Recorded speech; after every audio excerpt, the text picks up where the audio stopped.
राजकीय jubilee inter college Gorakhpur से मैं डॉक्टर विनाशपति तिवारी, प्रवक्ता गणित, माध्यमिक शिक्षा विभाग उत्तर प्रदेश के इस ऑनलाइन शिक्षण कार्यक्रम में बच्चों एक बार पुनः आपका स्वागत है। आज हम लोग कक्षा 11 विषय गणित के अध्याय 10 सरल रेखाएं अर्थात स्ट्रेट लाइंस के तीसरे भाग का अध्ययन करने जा रहे हैं।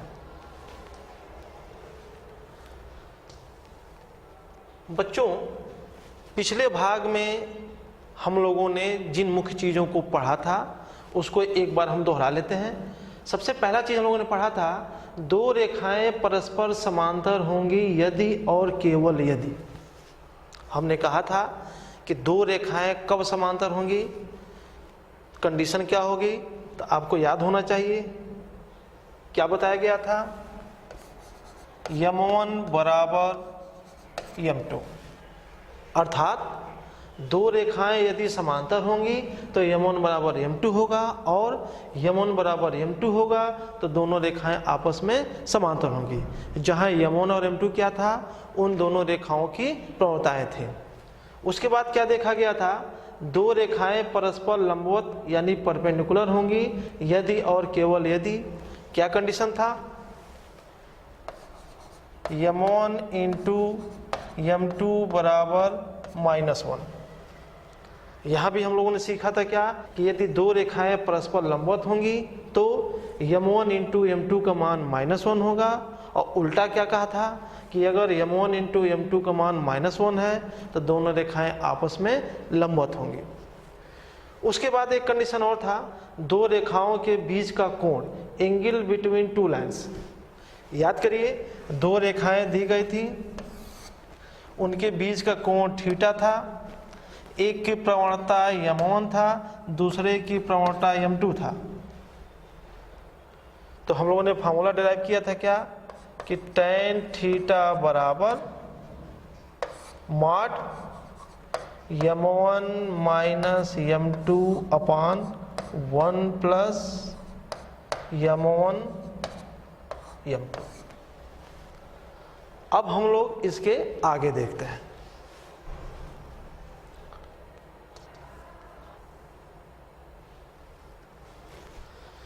बच्चों, तीसरे भाग में हम सबसे पहले एक उदाहरण हल करते हैं। क्या लिखा है? -2, 6 और 4, 8 बिंदुओं को मिलाने वाली रेखा 8, 12 और x, 24 बिंदुओं को मिलाने वाली रेखा पे लंब है। x का मान ज्ञात कीजिए। बच्चों, क्वेश्चन एकदम स्पष्ट है। देखिए हम कैसे इसे हल करते हैं। एक बिंदु लिया गया है A, निर्देशांक क्या है? -2, 6। दूसरा बिंदु दिया गया है क्या? B, निर्देशांक कितना है? 4, 8। इसके बाद एक तीसरा बिंदु दिया गया है C, क्या है? 8, 12, और एक चौथा बिंदु दिया गया है D, कितना? x, 24। कहा जा रहा है कि बिंदु A और B को मिलाने वाली रेखा यानी रेखा AB, बिंदु C और D को मिलाने वाली रेखा यानी रेखा CD आपस में लंबवत है। मतलब इनके बीच का कोण है 90 डिग्री। तो आपसे पूछा जा रहा है कि x का मान ज्ञात कीजिए। रेखा AB की प्रवणता को हम लोग m1 कह देते हैं और रेखा CD की प्रवणता को हम लोग m2 कह देते हैं, और m1 और m2 निकालते हैं। तो मैं यहाँ लिख रहा हूं, रेखा AB की प्रवणता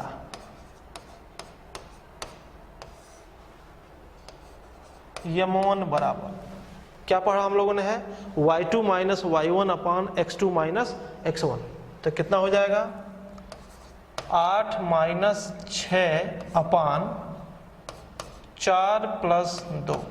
घटाएंगे बच्चों तो -2 प्लस 2 हो जाएगा। कितना दिखाई देगा यहाँ आपको? 2/6 यानी कि 1/3। रेखा CD की प्रवणता m2 बराबर, वही सूत्र फिर लगाते हैं, क्या दिखाई देगा, y2 माइनस y1 यानी 24 माइनस 12 बटे x माइनस 8 यानी 12 बटे x माइनस 8। अब ध्यान देंगे बच्चों कि चूंकि रेखा AB और CD आपस में लंबवत हैं, तो हम लोगों ने भी कंडीशन देखा था क्या कि m1 इंटू m2 बराबर -1। उस कंडीशन को लागू करें तो प्रश्नानुसार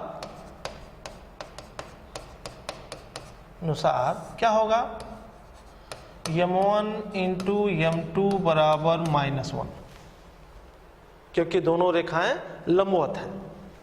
तो क्या दिखाई देगा, m1 का मान कितना है 1/3, m2 का मान कितना है 12 बटे x माइनस 8 बराबर -1। ये 3 चौके 12 हो जाएगा, तो क्या दिखाई देगा 4 बटे x माइनस 8 बराबर -1। x माइनस 8 को हम राइट साइड में ट्रांसफर कर देते हैं, तो क्या दिखाई देगा 4 बराबर -x प्लस 8 यानी x कितना हो जाएगा, x का मान हो जाएगा 4। तो बच्चों इस प्रकार से इस प्रश्न का उत्तर आया x बराबर 4।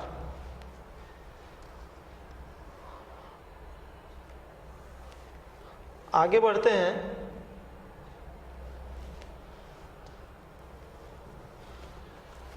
बच्चों अब अगली चीज आपके सामने है, 3 बिंदुओं की संरेखता यानी कोलिनियरिटी ऑफ 3 पॉइंट्स।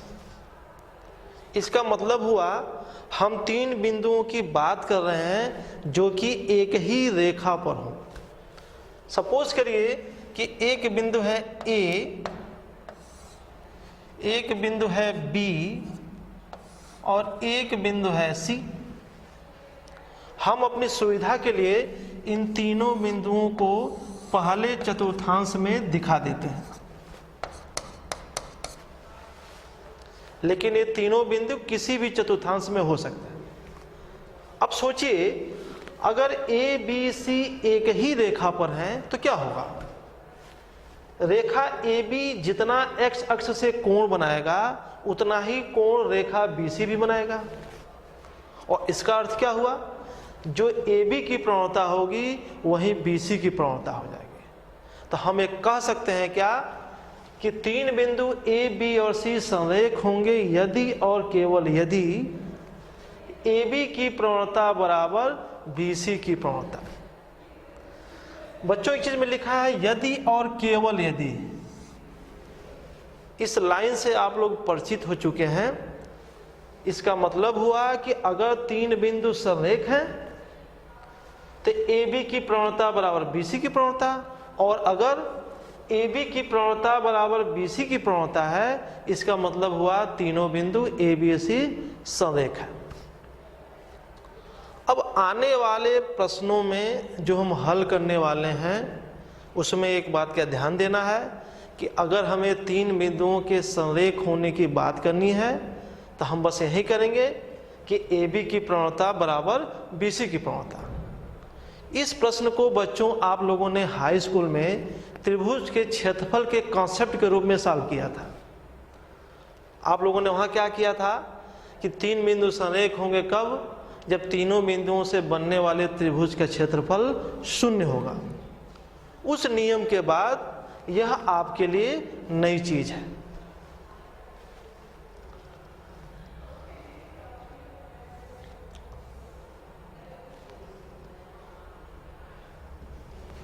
एक उदाहरण लेते हैं, x का मान ज्ञात कीजिए जिसके लिए बिंदु x, -1, बिंदु 2, 1 और 4, 5 संरेख हैं।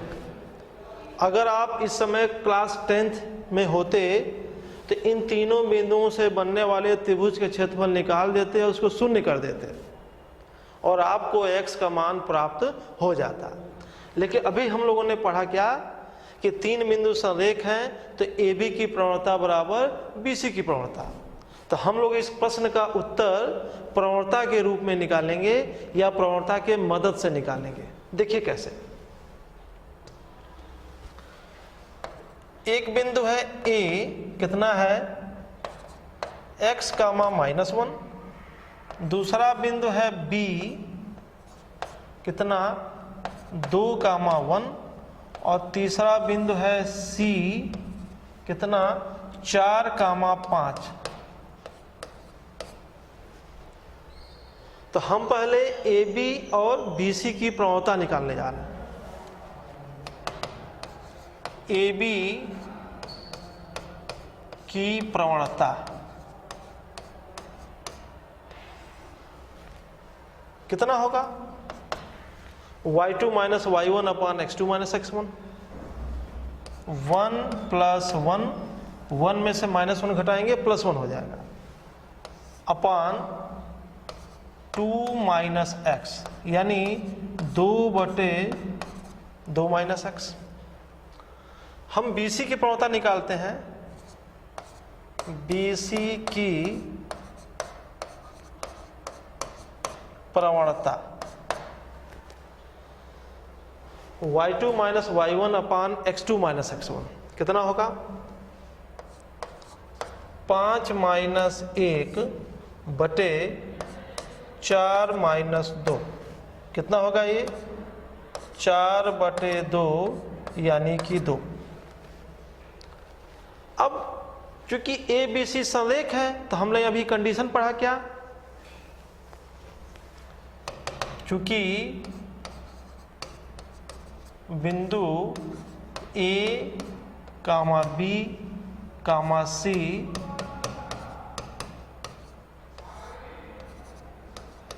संरेख है तो क्या होगा? दिस इम्प्लाई AB की प्रवणता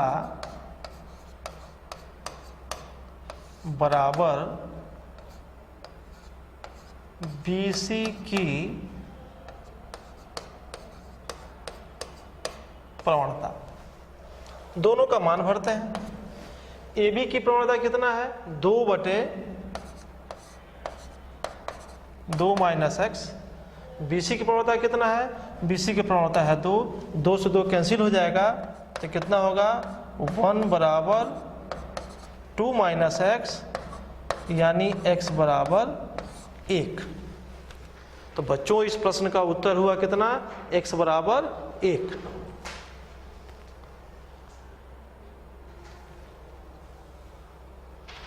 अब आगे बढ़ते हैं। एक बहुत ही महत्वपूर्ण चीज बच्चों देखते हैं। x अक्ष और y अक्ष का समीकरण, equation of x axis and y axis. देखिए बच्चों, हम पहले एक्सिस बनाते हैं। x अक्ष, y अक्ष और ये मूल बिंदु। देखिए इस पूरे x अक्ष की एक खासियत है कि इस पे y का मान हमेशा 0 होगा। देखिए कैसे। अगर हम यहाँ एक बिंदु लें, पूछिए उसका निर्देशांक बताइए, तो क्या बताएंगे? 1, 2, ये 2,0 है। आगे बढ़ेंगे तो कहीं आपको 4,0 दिखाई देगा, कहीं आपको 9.5,0 दिखाई देगा। अगर मूल बिंदु के लेफ्ट में चलें तो आपको कहीं दिखाई देगा -3,0। और पीछे आए तो आपको दिखाई दे सकता है कितना? -5.4,0। आप देखेंगे इस x अक्ष पे एक ऐसा गुण है जो हर बिंदु पे लागू हो रहा है, और वह गुण यह है कि y का मान हर जगह 0 है। इसका मतलब बच्चों ये हुआ कि x अक्ष के किसी भी बिंदु पर आप जाएंगे वहां y का मान हमेशा आप 0 पाएंगे। तो इसका मतलब हुआ क्या कि x अक्ष का समीकरण हो जाएगा y बराबर 0। तो हम लिख सकते हैं क्या, x अक्ष का समीकरण ये हो जाएगा y बराबर 0। अब अगर हम y अक्ष की बात करें, ये x अक्ष है, ये y अक्ष है और ये मूल बिंदु है। अगर y अक्ष पे कहीं कोई बिंदु यहां ले लें तो ये बिंदु कितना होगा, 0,2। ध्यान देंगे, इस बिंदु तक पहुंचने के लिए x की वैल्यू 0 और y की वैल्यू 2। और ऊपर चलें तो आपको बिंदु मिले कितना, 0,5 मिल सकता है। और ऊपर चलेंगे तो आपको 0,6.4 मिल सकता है। मूल बिंदु के अगर नीचे चले तो आपको क्या मिल सकता है, 0,-3 मिल सकता है। और नीचे जाएं तो आपको 0,-4.8 मिल सकता है। तो आप इस पूरे y अक्ष को ध्यान से देखें, एक चीज ऐसा है जो हर बिंदु पे लागू हो रहा है, और वह क्या है, x का मान 0 है। तो हम बोलते हैं क्या कि y अक्ष का समीकरण x बराबर 0 होगा। तो क्या, y अक्ष का समीकरण x बराबर 0। बच्चों इसे ठीक से याद कर लीजिएगा।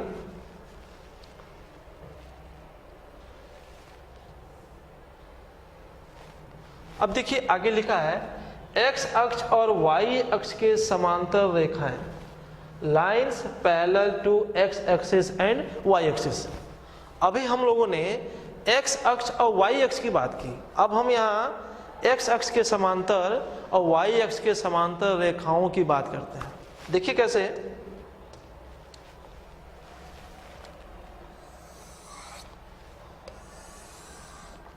ये x अक्ष, ये y अक्ष और ये मूल बिंदु। हम पहले x अक्ष के समांतर रेखा की बात कर रहे हैं। अभी हम लोगों ने पढ़ा कि x अक्ष का समीकरण क्या होता है, y बराबर 0 होता है। अब अगर हम एक लाइन ले लें जो यहां बना हुआ है, सपोज करें कि निर्देशांक है 0,2,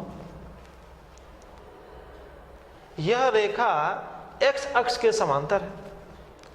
तो अगर ये बिंदु y अक्ष पे 0,2 है, तो आप अगर यहां जाएंगे तो हो सकता है कि आपको 3,2 मिल जाए। आप और आगे बढ़ेंगे तो आपको 6,2 मिल सकता है। अगर y अक्ष के लेफ्ट में आए तो क्या मिल सकता है आपको, -3,2। तो बच्चों आप अगर इस लाइन को ध्यान से देखें तो x का मान तो बदल रहा है, लेकिन y का मान हर जगह 2 दिखाई दे रहा है। तो हम इस रेखा का समीकरण क्या ले सकते हैं, y बराबर 2। आप और ऊपर चलें तो आपको दिख सकता है y बराबर 7। अगर हम x अक्ष के नीचे जाएं तो आपको दिखाई देगा कहीं क्या, y बराबर -2।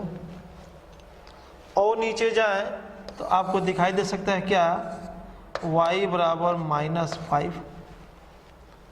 तो एक बात आप समझ गए कि इस रेखा का समीकरण है y बराबर 7, इस रेखा का समीकरण है y बराबर 2, इस रेखा का समीकरण है y बराबर 0, जो कि x अक्ष का समीकरण हुआ।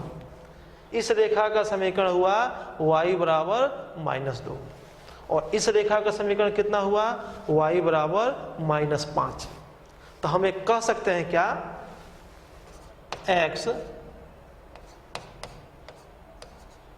अक्ष के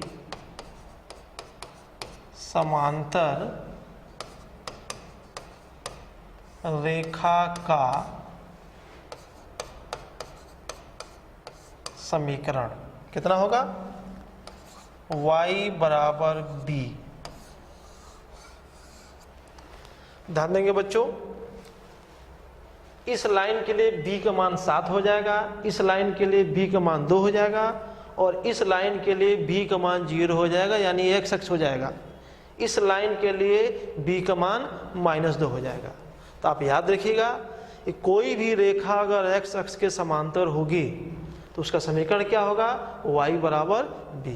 इसी प्रकार y अक्ष के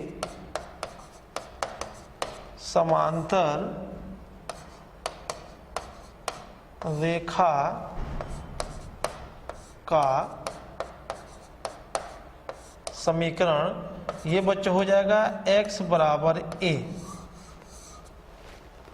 और जब a का मान 0 भरेंगे, ध्यान देंगे, तो x बराबर 0 हो जाएगा, यानी वो y अक्ष का समीकरण हो जाएगा। तो मुझे उम्मीद है कि आप इसको समझ गए होंगे। हम आगे बढ़ते हैं।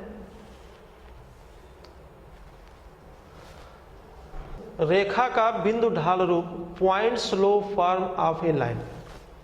क्या लिखा है, उस रेखा का समीकरण जिसकी प्रवणता यम तथा जिस पर एक नियत बिंदु x1, y1 दिया हो। जिस रेखा का हम समीकरण निकालने जा रहे हैं उस रेखा पर एक स्थिर बिंदु x1, y1 दिया है और उस रेखा की प्रवणता यम दिया है। देखिए कैसे,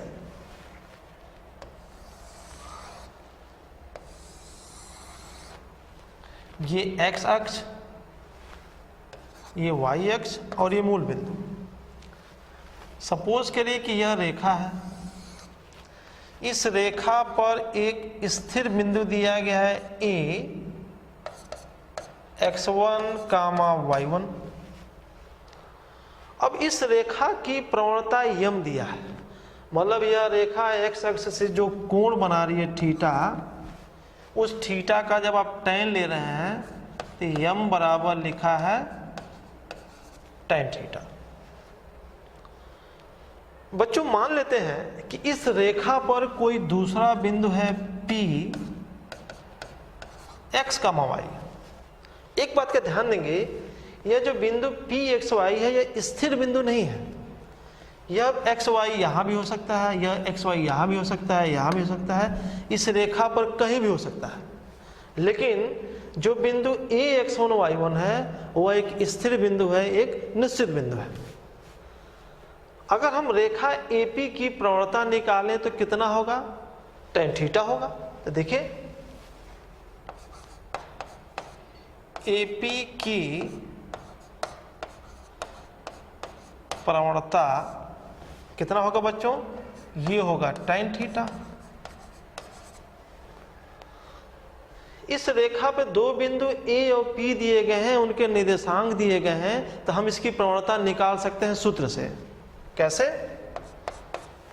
y2 माइनस y1 अपान x2 माइनस x1 के सूत्र से। देखिए कैसे, y माइनस y1 अपान x माइनस x1 बराबर tan थीटा। tan थीटा का मान हो जाएगा यम।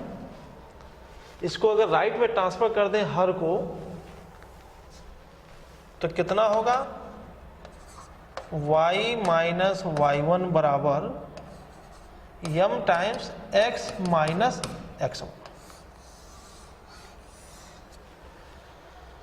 बच्चों यही रेखा का समीकरण है जिसको कि आपको याद कर लेना है। इसमें ध्यान देंगे, रेखा के बारे में दो चीज दी गई है, एक रेखा पर अस्थिर बिंदु और दूसरी रेखा की प्रवणता। इस पे बच्चों हम लोग एक उदाहरण हल करते हैं। क्या लिखा है, बिंदु -4, 3 से गुजरने वाली उस रेखा का समीकरण ज्ञात कीजिए जिसकी प्रवणता 1/2 है। बच्चों देखें आप, यहां पर बिंदु A कितना दिया गया है, A दिया गया है -4, 3 और प्रवणता कितना लिखा गया है, प्रवणता लिखा गया है 1/2। अभी हमने आर्टिकल पढ़ा उस आर्टिकल के हिसाब से x1 का कितना मान है? x1 का मान है -4 और y1 का मान कितना है? 3 है। तो रेखा का समीकरण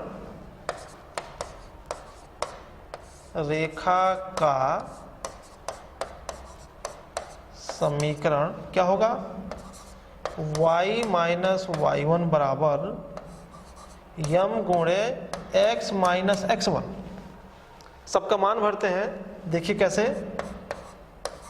y माइनस y1 का मान है 3, यम का मान है 1/2 x और x1 का मान है -4, माइनस रखेंगे तो प्लस हो जाएगा, यहाँ हो जाएगा +4। इस 2 को हम राइट में ट्रांसफर करते हैं तो कितना होगा? 2y माइनस 6 बराबर x धन 4। सबको एक तरफ कर लेते हैं तो कितना हो जाएगा? x माइनस 2y धन 10 बराबर 0। यही उस रेखा का समीकरण है जिस रेखा को प्रश्न में पूछा गया है।